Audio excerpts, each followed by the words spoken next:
Bai, egunon, ni pixka lekuz kanpo sentitzen naiz, ni idazlea naiz eta liburuak egiten ditut eta ezait, ba, ez audiovisuala gustatzen da, bueno, sentitzen dut ez dela nire lekua. Baina, bueno, egoera berezian gaude, pandemiarekin eta liburari bisibilidadea emateko,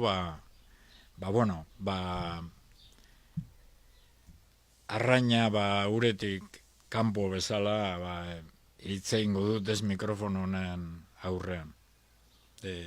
Gauza direna balira deitzen da, eta egunkari formakoa da, ezta?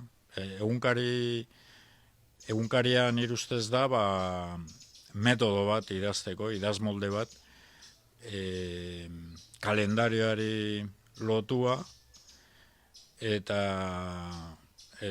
bueno, egunero idazteko aginduarekin, ez? Hala ere, ez da egunkari intimoa edo diario intimoa deitzen dana normalean, baizik eta saiakera ingurua eta mundua ulertzeko saiakerak edo esperimentuak dira, ezta?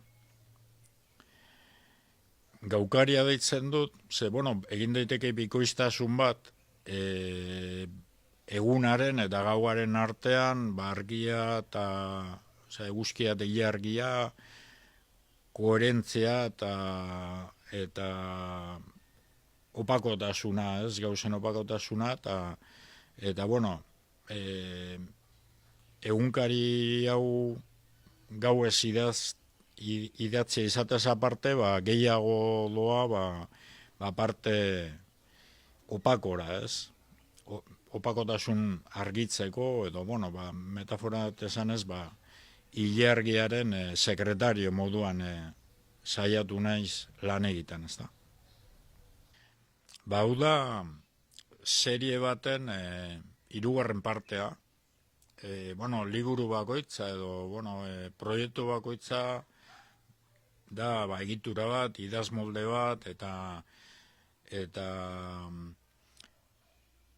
hau da, idazteko forma baten edo egitura literario baten hirugarren zatia, ez? Aurrekoak izan ziren bizitza ez alda oso arriskutsua, eta bigarrena aireaz da debalde. Hau, hirugarren partea da, eta forma oso konkretua dauka, idazmolde oso berezia, eta egitura horiek ez dira beti behar da egitura forma bat askatasuna izateko.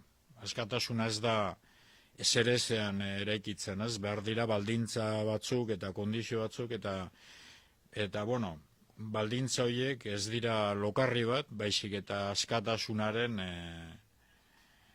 askatasuna posibilitatzen duten, idazteko askatasuna posibilitatzen duten formak, ez. Lan literarioa bilaketa bada, ez da? Zeren bilaketa, nire ustez, konparaziorako antzinako esploratzaile konkistadoreak ibiltzen zen, doratuaren bila, ez da? Alvarado, Orellana, Pedro Ursúa, Lope Agirre, era diferentean bilatzen zuten zerbait urruna, eta nire ustez literatura eta politika azken baten olako zerbait da, ez? Bilatzen da zerbait behar bada ez dagoena, ez da? Behintzat ez da gauza estatiko bat, eta ez da gauza erreal bat. Eta bilaketa horre funtzionatzen du,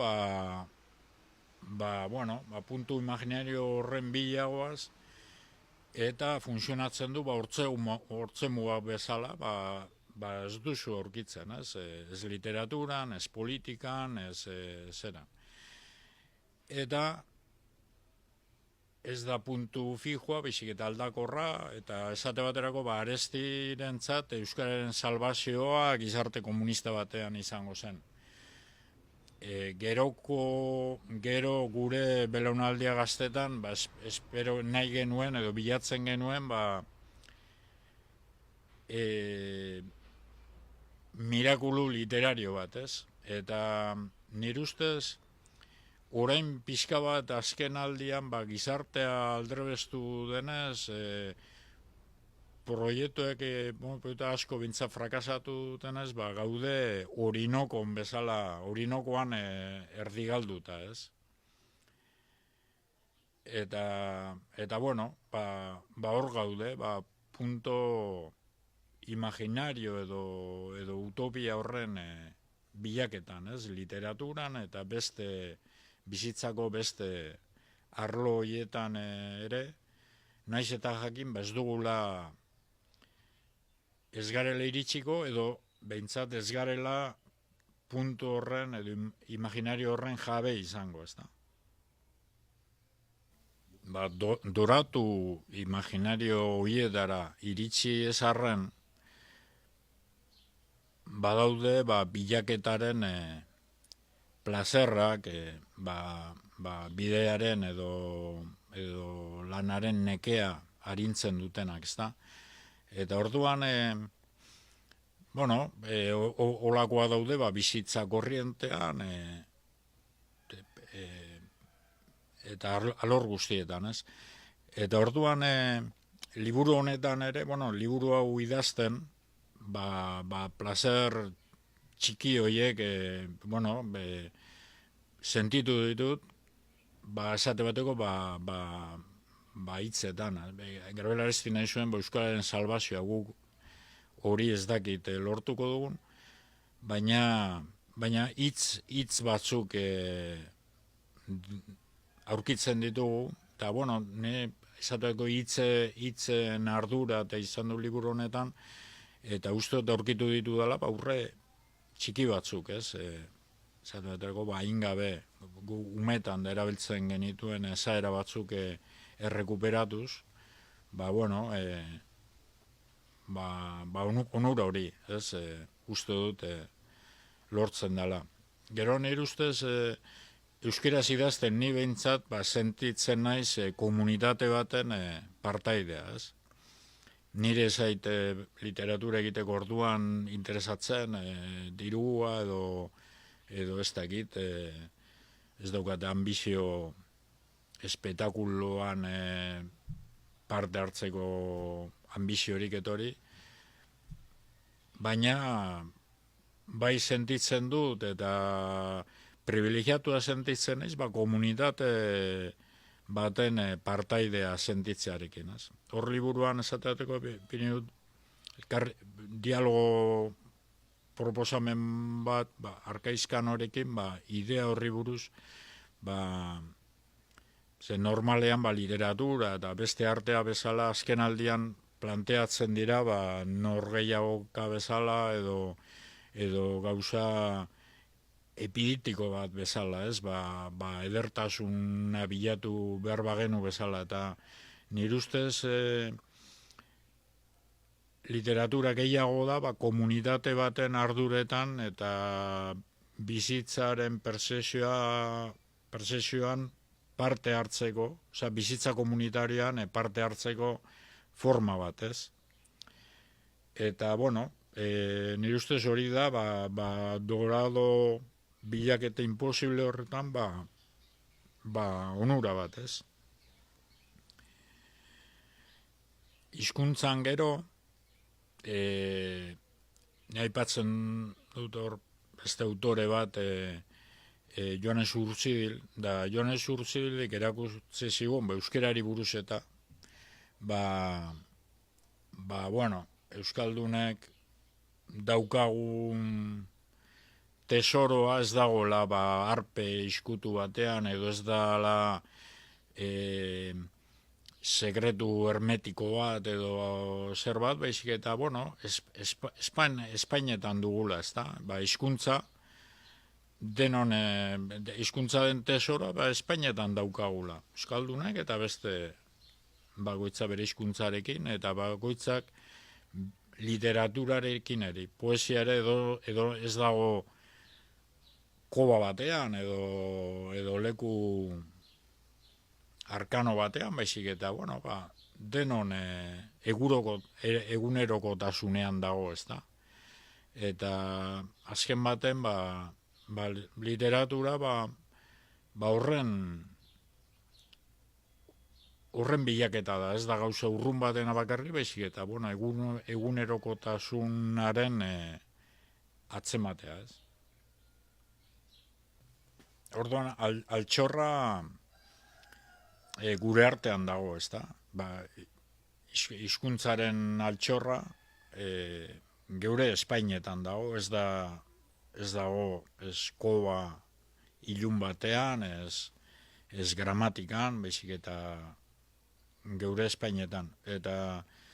Eta politikaren altxorra ere gure artean dago, ez, gure arteko harremanetan.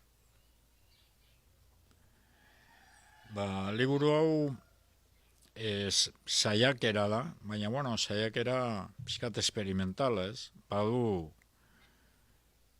novelatik oharrekin, ez da? Eta hori, bueno, hainbat personaje hartzen dira, batez ere, Caliban, Prospero, Ariel,